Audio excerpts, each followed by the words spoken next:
Hey guys, well, it's time to work on the boat again, and it's actually time to start doing the pretty stuff.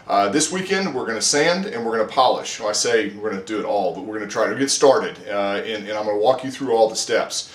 It's a long and tedious work, but you know what? It's well worth it, and to me, it's kind of therapeutic. You know, you start to sand in, we turn on the music in here, and it just let your mind wander. It's not like hard physical work, it's just tedious and it just takes a long time. So anyway, it's about a 5 or 6 step process. We're gonna cut away here in a second. I'm gonna show you exactly the parts to use, the products. It actually goes back, if you saw my video where we polished the scratch out of the Sea Ray, it's the same thing. So our first step is to get this nasty pinstripe off. And one thing that I'll show you what we used is we used this type of little wheel. This is a 3M eraser, and I think I showed this to you in my video last week. This thing basically spins at 1,500 to 2,000 RPMs, and it basically erases the pinstripe. So with that being said, let's go through it. I'm going to do some pinstripe removal. You'll see exactly how it works, and then we'll go over the materials we use to polish.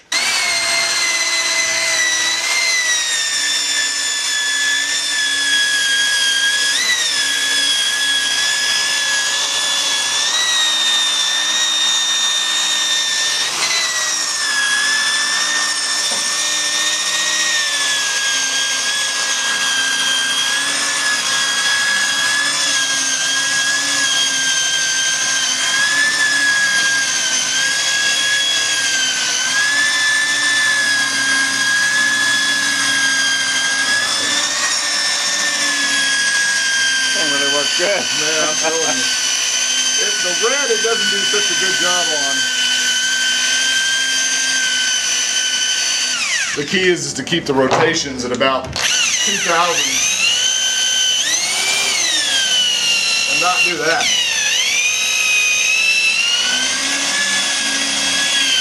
Probably makes it too hot. Yeah.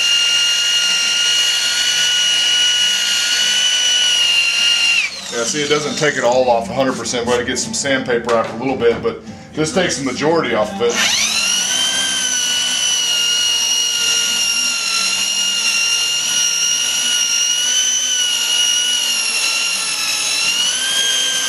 If you remember, oh gosh, it was 6-7 months ago, we did the scratch removal on the Sea Ray.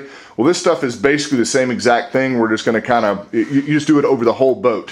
But I'm going to go over everything in detail here and show you exactly what we need. First of all, you need a various assortment of sandpaper, and I don't have it up here, but I use 600, 1,000, 1,500, and 2,000. We probably won't go to 2,000 just because I don't think it's going to be exactly necessary, but I've got it just in case. So we've got our sanding blocks. These are 3M. They're kind of foamy. You see how they're squishy? You can use these. They keep you from rubbing grooves into the surface. So if you're using your sandpaper with just your hand, you can actually put grooves or divots. This keeps you flat and nice and smooth. You can also use it as a squeegee to see where you are. So I got a couple of those so Dad and I could do that. We've got, here's the sandpaper has magically appeared. So this is our 600 grit. We have 1,000, we have 1,500, and I have 2,000 over there too, but we're going to stick with this so far. You start with your most coarse, and that's your hardest one because you're going to get a lot of resistance. It's hard to do. You're getting all the oxidation off of the boat, getting any surface contaminants off with the 600. Then you follow up with your 1,000, then you follow up your 1,500, and that's going to be, everything is going to be nice and smooth and clean. It's going to get rid of a lot of the sand scratches that you had. So that takes you into power buffer. Now, a lot of people ask me, hey, can I use a grinder? No, you do not use a grinder. It needs to be a buffer or a polisher. I use the one, I just got a really cheap one from Harbor Freight because my old one kind of bit the dust. And then I buy the extended warranty, so therefore for 2 years, you can take it back at no questions asked and get a brand new one. And these are cheap. They're probably going to die, and that's just one of the things. It's a home use product. It's not a big deal. If you were using it for everyday use and you were doing this for a living, you'd probably want to buy something a little more expensive. So then we start with our polishing pads, and these go in order, okay? You use the hardest cut, which is going to do the most. This is more like a 2,500 grit around that area. This is a wool pad, and it goes on your buffer, and you use this clean cut. Now, there's a lot of different stuff on the market. 3M makes stuff. Meguiar's makes stuff. What you're looking for is a fairly coarse grit, almost like sandpaper in paste. It's toothpaste is basically what it is. And then this, when you'll dampen them up, and you use this to do your first pass over. And then the next thing you do is you do your yellow pad with your clean cut. And then we go to our polishing stage, which you go to our black pad, and then we go to our clear coat. And notice here, they have, on this brand, they have like kind of a little meter that tells you how coarse it is. I've used this Automagic stuff. You cannot get this stuff at the stores. You got to be a dealer, and you got to go into like an automotive store to get it, like a paint spot supply, and they don't just sell it at AutoZone. But you can get Meguiar's. Meguiar's is just basically the commercial brand of this stuff. This is professional grade. It's really no big deal. It's just you can buy it in huge quantities if you need to. So then we go with this, and this polishes with that, and I'll tell you, it brings it up to a mirror shine. And then you just go over it with some carnauba racks, and you're done. So that's what? 1, 2, 3, 4, 5, 6, and then 7 for your polish. So that's 7 steps to get this thing back. I get a lot of questions about this, and we have it wiped down with some mineral spirits right now to kind of clean the dirt off of it. You want to clean all the dirt off first before you go to sanding, because if you get one of those little rocks up underneath there, it's going to gouge that paint or the gel coat. So it's a lot of steps to get this right. And I get a lot of people that say, hey, is there an easy way to do this? No. This is very, very time consuming, but it's not super hard work. It's just time consuming. So let's go on to the next thing. We're going to go ahead and sand with 600 grit and show you the result after that. We just spent an hour and a half rubbing this down with 600 grit. You notice the decal is missing up front. Let me see if I can get a good shot of this. If you look here, you can still see the CVX-18 shadow. What happens is the sun actually bakes the gel coat, and underneath of it, it causes a little ridge. I can sit here and sand and sand and sand and probably get rid of it, but I just, I'm putting a decal that's going to be exactly like this right back down on it, so I'm not tremendously worried about it. We're going to go ahead and polish this as is, but it's just a little raised area, and that's, you can't avoid that at all. So we've got, if you want to look at it here, so what you want to go for is, you see how it's just like a uniform dull, and it should be very, very smooth. That's our first cut, is what we're trying to do. The next step after the 600 is 1000 grit. So far, we have done 600 and 1000 grit, and you can see that it's actually trying to start to shine up a little bit. That's what you're doing, is you're starting with a coarse grit, getting it all like scratched down and taking off the first layer, and you go up more and more. So I'm going to start next with my what do you call it? The yarn buffer, or the cotton buffer. It's kind of a, I don't know, it looks like yarn, wool. That's what it is. I'm sorry, it's wool. With my green stuff, you want to make sure that you put some water on that to dampen it up. It may have a little bit of soap in it. And we're going to see what it's going to do first and see if I need to go any further with it, but I think we're okay. I mean, it is just as smooth as a baby's butt. Really looks good. So I'm going to plug this in, and Dad's going to film me and show you kind of how it works.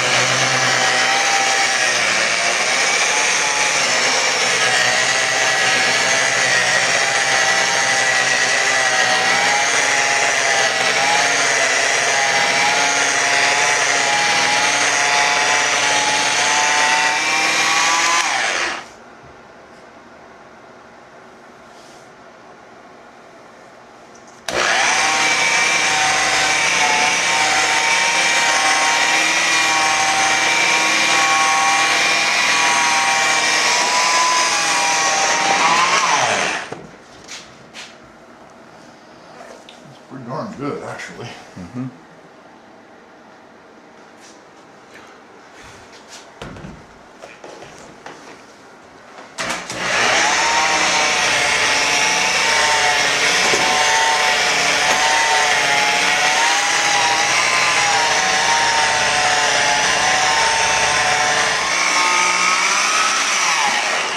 Wow.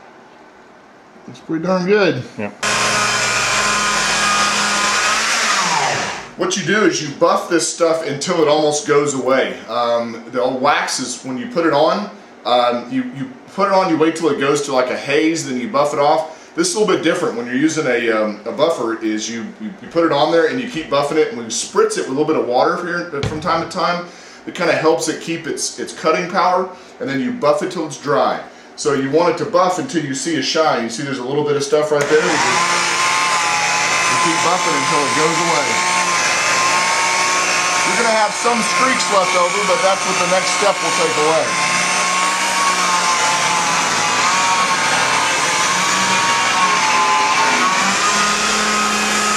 Man, well, that was about 2 hours of buffing, and what you're about to see is a completely different looking boat.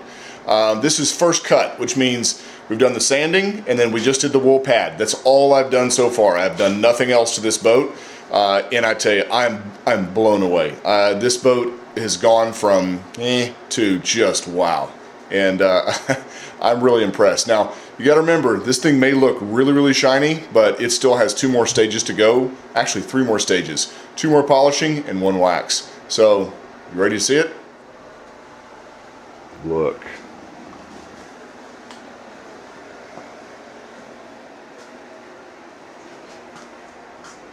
Look at that mirror shine. It just absolutely just pops. It's got a few areas that we got to touch up a little bit as far as just we missed, but man, I tell you, it absolutely just shines. And you see it may have a little bit of haze to it in some spots. That's what the next cut will take care of, because these are tiny little swirl marks that if you took it out in the sun, you would see that. But man, I tell you, it is absolutely phenomenal as far as just how it's come back. Just beautiful. We got a couple more steps and this thing will be done. Now, I've only done the cap. This is all we've done so far. We have not done anything down here, but this will not need the sanding treatment. All we got to do is just throw some, start with the wool bonnet and then go up from there. It'll bring it back to life. This was just exposed to all the sun. Now, we got a couple little dings we got to take care of. Like this right here, you see that little hole? And then we've got a little gouge right here. Now, what I'm going to do is I'm going to go get a gel coat repair kit, and we're going to try to make this just disappear. And I'm going to teach you guys how to do it. I've only done it once before, and it came out pretty good, but I'll teach you how to do it now. The concept basically is you mix up gel coat and you clean this out really, really good. You take a Dremel and kind of clean it out, and then you'll just glob, you mix it up to match, and then you just kind of put it in there. It's a thickened, it's not like gel coat like I painted in the deck of the Sea Ray. It's very, very thick. It's almost like a putty, and you put, or peanut butter, that's a good example. You put it in there and you leave it a little bit high, you let it kick off, and then you sand it down flush, and then you polish it. Very, very simple. We got a couple little places. I got one right there, and I got a little ding right here. There's a couple of them, just not a whole lot, and we'll put them in there, polish them up, and show you how it works. Now, what I'm going to try to do is actually go for it and mix black and then put some glitter in it. I'm going to try to make it look really, really cool. And then the engine cover that goes over right here, I was over there surveying it today. It's in pretty bad shape, but I think we're going to attempt to polish that up and make it look nice. And I know they say you can't polish a turd, but the Mythbusters proved that wrong. So we're going to go polish a turd. But right now, this is it. I may try to get more done tomorrow. I'm not sure. It depends on how my shoulders are. I'm a little tired. We'll see. It's a Sunday. I may take it off. See y'all later.